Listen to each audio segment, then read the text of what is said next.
আসসালামু আলাইকুম ওরহমতুল্লাহি ওবরকাতু। খালেদা জিয়া কিভাবে রাষ্ট্রনায়ক ছিলেন?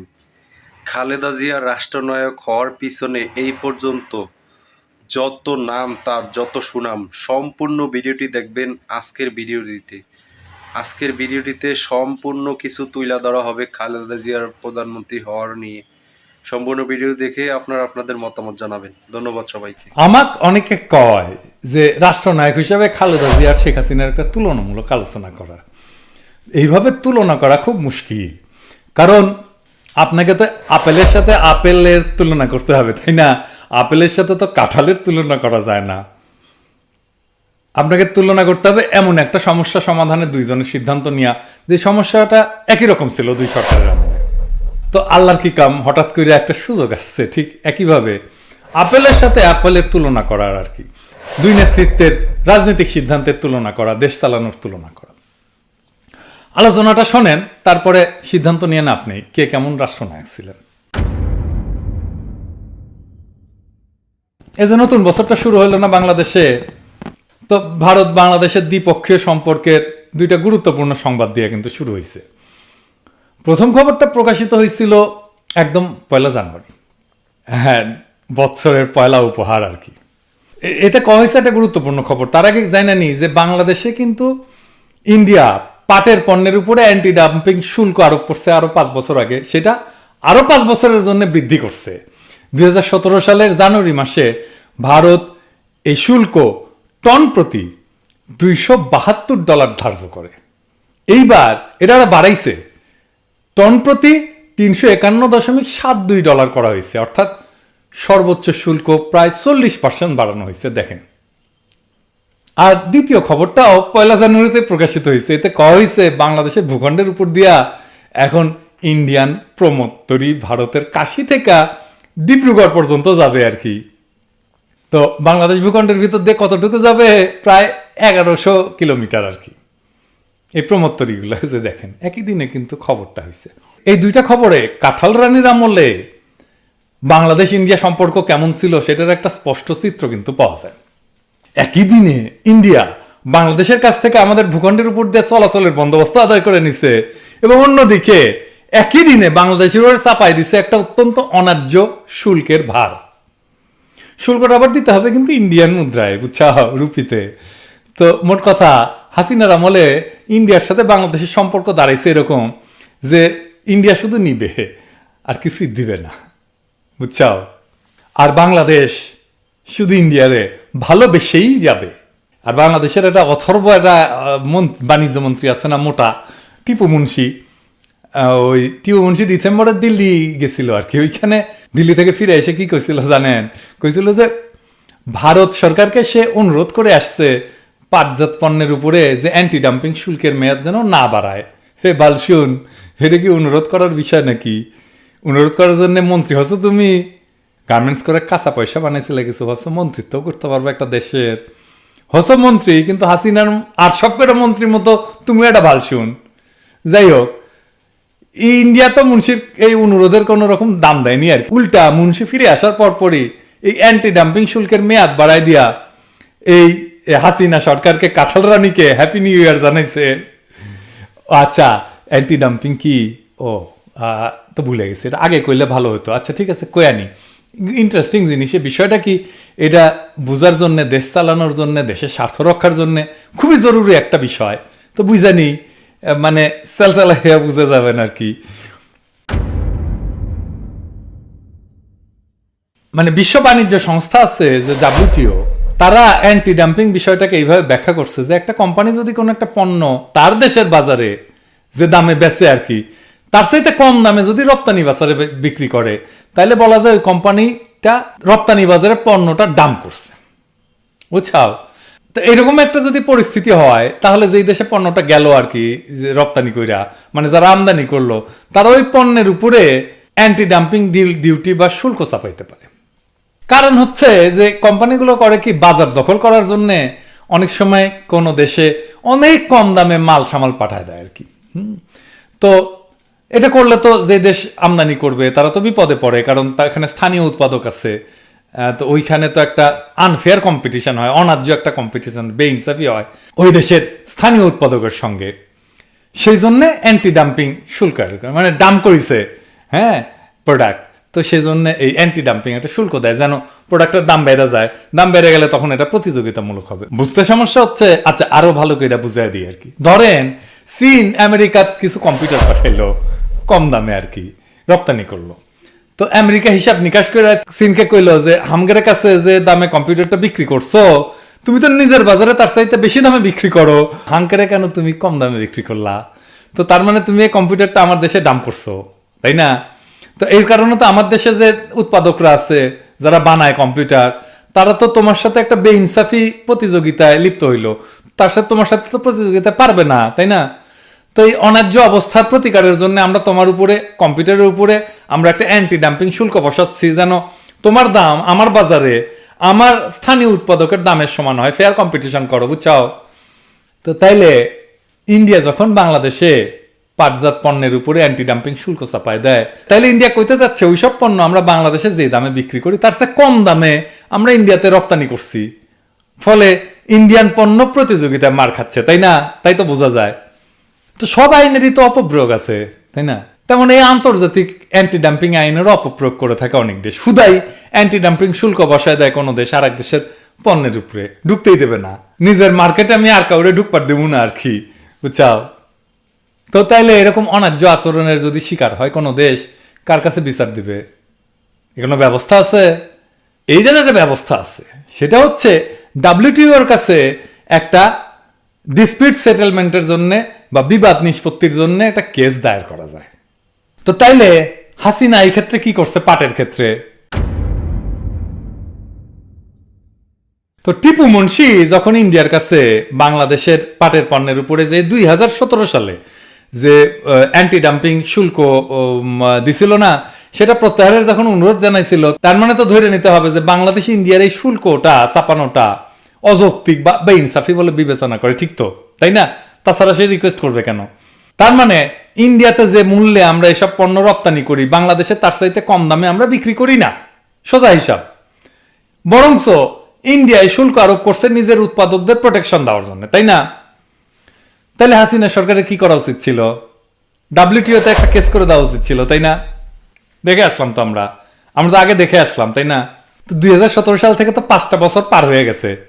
হ্যাঁ, এই দীর্ঘ সময়ে ইন্ডিয়ার যে অন্যায্য শুল্কের কারণে বাংলাদেশের পাটজাত পণ্যের যারা তৈরি করে তারা যে ক্ষতিগ্রস্ত হয়েছে, এইটা কে দেখবে? হাসিনার তো দেখা উচিত। কিভাবে দেখছে? সে তো কেস করে নাই। সে করতেছে কি, ইন্ডিয়ার কাছে অনুরোধ করতেছে, উপরোধ করছে, ভাই এটা ছেড়ে দেন। তো ইন্ডিয়ার পাশে এটা সেটা যারা ক্ষমতা আসছে এবং ইন্ডিয়ার সরাসরি হস্তক্ষেপে যারা ক্ষমতা কুক্ষিগত করে রাখে, সেই রকম একটা দেশবিরোধী সরকারের কাছে আমরা এর চাইতে আর বেশি কিছু আশা করতে পারি কি? এইগুলোর জন্য দরকার জনগণের সত্যিকারের নির্বাচিত একটা গণতান্ত্রিক দেশপ্রেমিক সরকার। তো এক দেশপ্রেমিক সরকার থাকলে এটা বিষয়টাকে কিভাবে ডিল করত, এটা আমরা দেখি। আমরা এরকম একটা প্রবলেমের মধ্যে পড়ছিলাম, একই ধরনের। খালেদা জিয়া ইন্ডিয়ার সাথে কিভাবে তিনি ডিল করছিলেন সেই প্রবলেমটা, সেটা দেখি। তাইলে আমরা দেখবো যে বিকল্প নাই কাঁঠাল রানী আর খালেদা জিয়ার তফাৎটা কি। এখন যারা তরুণ আছেন বা চাংড়া প্যাংড়া আছেন, তারা কিন্তু এটা বোধহয় জানেন না যে খালেদা জিয়ার ওই সময় ইন্ডিয়াতে ওই সময় কিন্তু প্রচুর ব্যাটারি যেত বাংলাদেশের, রুইম আফরোজ পাঠাতো। তো ইন্ডিয়া বাংলাদেশে তৈরি ব্যাটারির উপরে সেই সময় অ্যান্টি ডাম্পিং শুল্ক আরোপ করছিল। তো খালেদা জিয়া কেস করে দিছিল এবং ইন্ডিয়া খালেদা জিয়ার উপরে প্রচুর বিলা হয়েছিল।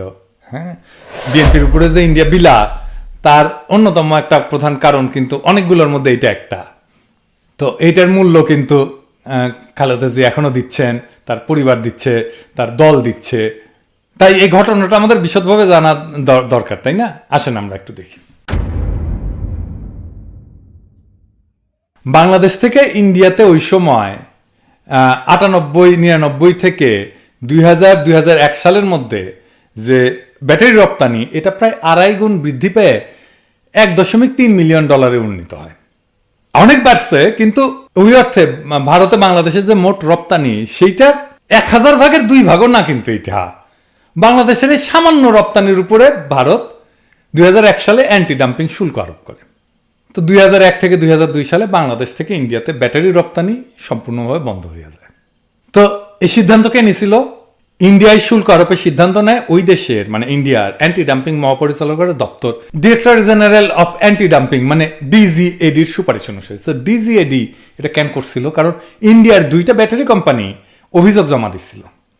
তো ডিজিএডি একটা অনুসন্ধান চালায়। এই অনুসন্ধানের আলোকে ডিজিএডি এই সিদ্ধান্ত উপনীত হয় যে বাংলাদেশ থেকে ব্যাটারি ইন্ডিয়াতে ডাম্প করা হচ্ছে। এর ফলশ্রুতিতে ভারত বাংলাদেশের ব্যাটারি রপ্তানির উপরে 131% অ্যান্টি ডাম্পিং শুল্ক আরোপ করে। ওই সময় আমি তো কইছি আগে যে বাংলাদেশের প্রধান ব্যাটারি রপ্তানিকারক প্রতিষ্ঠান ছিল রহিম আফরোজ। তারা ভারতের এই সিদ্ধান্তকে অযৌক্তিক মনে করে পরবর্তীতে ভারতের হাইকোর্টে অ্যান্টি ডাম্পিং শুল্ক আরোপের বিরুদ্ধে যুক্তি প্রমাণ দিয়ে আপিল করে। কিন্তু তাদের আপিল এই 2 জায়গাতে প্রত্যাখ্যান করা হয়। হ্যাঁ, করাই হবে, তো তারা তো নিজেরটা বেশি বোঝে, ভালো বোঝে। তো এর মধ্যে 2001 সালের অক্টোবরে বিএনপি সংসদ নির্বাচনে বিপুল সংখ্যাগরিষ্ঠতা নিয়ে জয়লাভ করে বেগম খালেদা জিয়ার নেতৃত্বে সরকার গঠন করে। নতুন সরকার ক্ষমতা গ্রহণের সাথে সাথে এই বিষয়টা ইন্ডিয়ার কাছে উত্থাপন করা হয়, কিন্তু ইন্ডিয়া এটা কানে নেয় না। ভারতের বাণিজ্য মন্ত্রী অ্যান্টি ডাম্পিং শুল্ক প্রত্যাহার করতে অস্বীকৃতি জানায়। তখন বেগম জিয়া সামনে 2টা পথ খোলা ছিল। একটা হচ্ছে ভারতের অ্যান্টি ডাম্পিং শুল্ক মেনে নিয়ে চুপ করে থাকা, আর 2 নম্বর পথ হচ্ছে বিষয়টা নিয়ে WTO ডিসপিউট সেটেলমেন্ট প্রক্রিয়ায় একটা কেস করে দেওয়া। প্রথম পথটা মানে ইন্ডিয়ার এই অন্যায্য পদক্ষেপ মেনে নেওয়াটা ছিল খুব সহজ। এতে ইন্ডিয়া খুশি থাকতো, তাই না? বেগম জিয়ার উপরে বিলা হইতো না, বিএনপির উপরে বিলা হইতো না। কিন্তু বেগম জিয়া কি করছিলেন? খালেদা জিয়া সহজ পথটা গ্রহণ না করে WTO তে কেস করে দেয় সরকারিভাবে। WTO তে যাওয়ার পথটা কিন্তু সহজ ছিল যে তা কিন্তু না। প্রথমত এতে ইন্ডিয়া অসন্তুষ্ট হয়েছে, সম্ভাবনা ছিল এবং আসলেই হয়েছে। তাছাড়া আমাদের ইন্টারনাল যে এক্সপার্টাইজ এই সমস্ত কেসটেস ডিল করা সেটা ওইরকম ছিল না। কিন্তু খালেদা জিয়া বাংলাদেশের বাণিজ্য স্বার্থকে বিবেচনা করে এই কূটনৈতিক ঝুঁকি নেওয়ার সিদ্ধান্তটা গ্রহণ করেন। তবে আগেই তো বলছি যে এই যে ডিসপিউট সেটেলমেন্টের যে বিবাদ মীমাংসা প্রক্রিয়া ডিল করার জন্য যে জনদক্ষতা দরকার, সেইটা প্রাতিষ্ঠানিক সক্ষমতা বা জনদক্ষতা সেই সময় বাংলাদেশের ছিল না। আমাদের সৌভাগ্য যে ওই সময় জেনেভায় অ্যাডভাইজার সেন্টার অন WTO ল তারা আমাদের সহযোগিতা করতে রাজি হয়। তো এই কেসটা করার জন্য তাদের একটা আইনি ফি ছিল সেই সময় $1,50,000, মানে $1.5 লক্ষ আর কি। মানে সেই সময়ের হিসাবে এইটা 75 লাখ টাকার মতো আমার হিসাবে হবে আর কি, যদি আমার হিসাব ভুল না হয়ে থাকে ওই সময় এক্সচেঞ্জ রেট যা ছিল। কিন্তু খালেদা জিয়া পার্সোনালি রিকোয়েস্ট করেন অ্যাডভাইস সেন্টারকে যে যেন এটা কম খরচায় করে দেওয়া হয়। আজকে তো হাসিনা খালেদা জিয়ার নামে বদনাম করে যে উনি এতিমের টাকা মাইরা দিচ্ছেন, হ্যাঁ, কিন্তু খালেদা জিয়া পাবলিক মানি খুব সাবধানে খরচা করতেন। এইটা ওনার সাথে যারা কাজ করছেন আমি এরকম একাধিক মানুষের কাছে শুনছি আর কি। কোথাও কিছু খরচা বাঁচানোর সুযোগ পাইলে তিনি সেটা সদ্ব্যবহার করতেন। যাই হোক, এটা আপনারা করতে পারবেন, যে কেউ এটা চেক করতে পারবেন যে ওই অ্যাডভাইস সেন্টার কত নেয় মামলায়, বাংলাদেশ কত টাকা দিচ্ছে, তাই না? তো রেকর্ড আছে। শেষ পর্যন্ত অ্যাডভাইস সেন্টার খালেদা জিয়ার রিকোয়েস্টটা নেয় এবং মাত্র $15,000 কেসটা করতে রাজি হয়। মানে সেই সময় $15,000 মানে ওই সময়ের আর কি 7.5 লাখ টাকা আর কি। তো যাই হোক, মানে 10 ভাগের 1 ভাগে কিছুই না। তো বাংলাদেশ তখন ইন্ডিয়ার অ্যান্টি ডাম্পিং সিদ্ধান্তের বিরুদ্ধে 5টা যুক্তি WTO এর কাছে পেশ করছিল। অল্প কথায় কই আর কি। 1 নাম্বার হচ্ছে যে ভারত শুল্ক আরোপের আগে যে অনুসন্ধান চালাইছিল সেটা ছিল ত্রুটিপূর্ণ। 2, ভারতে বাংলাদেশের ব্যাটারির রপ্তানির মূল্য এবং বাংলাদেশের বাজারে মূল্যের যে তফাৎ বা মার্জিন এটা সঠিকভাবে নির্ধারণ করা হয়নি। 3, ভারত তার প্রতিষ্ঠানগুলোর উপর যে ক্ষতি হয়েছে বলে দাবি করছে সেটা প্রমাণিত না। 4, বাংলাদেশের প্রতিষ্ঠানগুলো যে তথ্য দিছে ভারতের সিদ্ধান্ত গ্রহণের জন্য সেগুলো যথাযথভাবে আমলে নেওয়া হয়নি। এবং 5 নাম্বার, ভারত সব পক্ষকে এবং জনসাধারণকে সকল প্রাসঙ্গিক তথ্য দিতে ব্যর্থ হয়েছে। এইসব কারণের পরিপ্রেক্ষিতে বাংলাদেশ যুক্তি প্রদর্শন করে যে ইন্ডিয়া WTO এর অ্যান্টি ডাম্পিং চুক্তির বেশ কয়েকটি ধারার খেলাপ করছে এবং অপব্যবহার করছে। এই যে দেখেন, তো এই কেসে ইউরোপিয়ান ইউনিয়ন ছিল কেসের থার্ড পার্টি। তারা WTO এর যে প্রক্রিয়া সিস্টেম সে অনুযায়ী ইন্ডিয়াকে ডাকে, কনসালটেশনে ডাকে। হ্যাঁ, এই যে দেখেন, তারপরে কি হয়, ইন্ডিয়া জানতো বাংলাদেশের এই যুক্তিগুলো সঠিক, অকাট্য। এবং এই প্রক্রিয়ায় যদি তারা যায় তাহলে এটা একটা দীর্ঘমেয়াদী আইনি যুদ্ধে পরিণত হবে এবং শেষ পর্যন্ত ইন্ডিয়া হারবে, এটাতে জেতার কোনো সম্ভাবনা ছিল না। আন্তর্জাতিকভাবে হেও হবে ইন্ডিয়া। তো তখন ইন্ডিয়া গুটি সুটি মেরে আসা কি করে জানেন, তারা তখন বাংলাদেশকে জানায় যে তারা অ্যান্টি ডাম্পিং শুল্ক তুলে নিতে রাজি আছে। কি মজা! তো সে কারণে তারা বাংলাদেশকে বলে যে ডাব্লিউটিও এর যে প্রক্রিয়াটা শুরু করছো না, ওইটা বন্ধ করো। তো এটা কিন্তু ছিল চালাকি।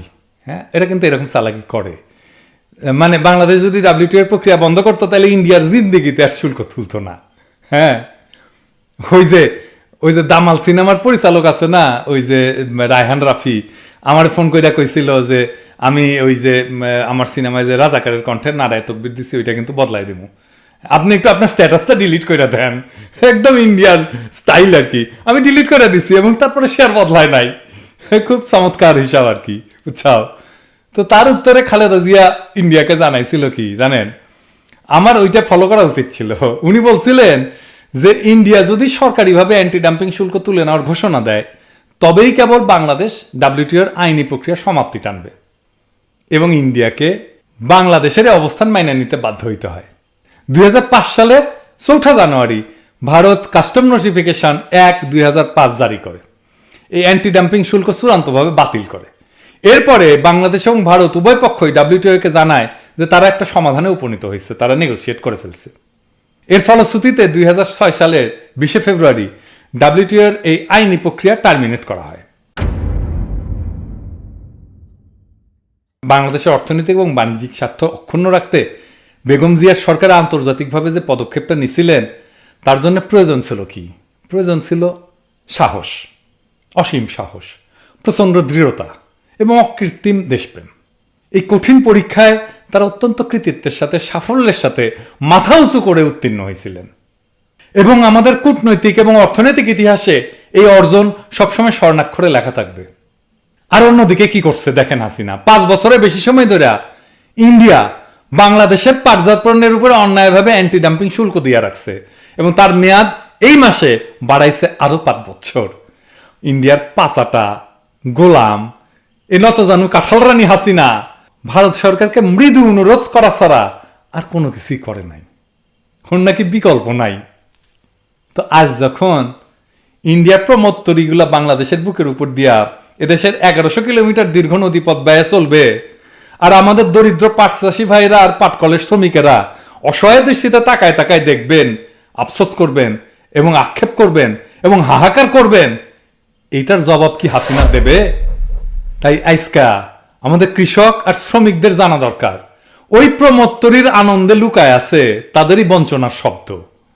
পাট চাষ কইরা যে পাপ করছিল তারা, সেই বঞ্চনার তেলেই এই লঞ্চগুলো প্রমোত্তরীগুলো চলে। তাদেরই ভাগ্য, তাদেরই শ্রম যা হাসিনা সরকার শুধু ক্ষমতায় থাকার বাসনায় ভারতকে উপঢৌকন দিছে। কারণ আপনি, আমি, বাংলাদেশের কৃষক, বাংলাদেশের শ্রমিক, বাংলাদেশের জনগণ তো হাসিনার কাছে কিছু না। আমরা তো তাদের প্রজা, আমরা তার টাকা কামানোর মেশিন। আমরা পরিশ্রম করব আর হাসিনা সেটা খাবে, বিলাবে আর পালানোর সময় বাইন্দা নিয়ে যাবে। বেগম জিয়া আর ফ্যাসিস্ট কাঁঠাল রানীর মধ্যে কি তফাৎ জানতে চাইছিলেন না অনেকে?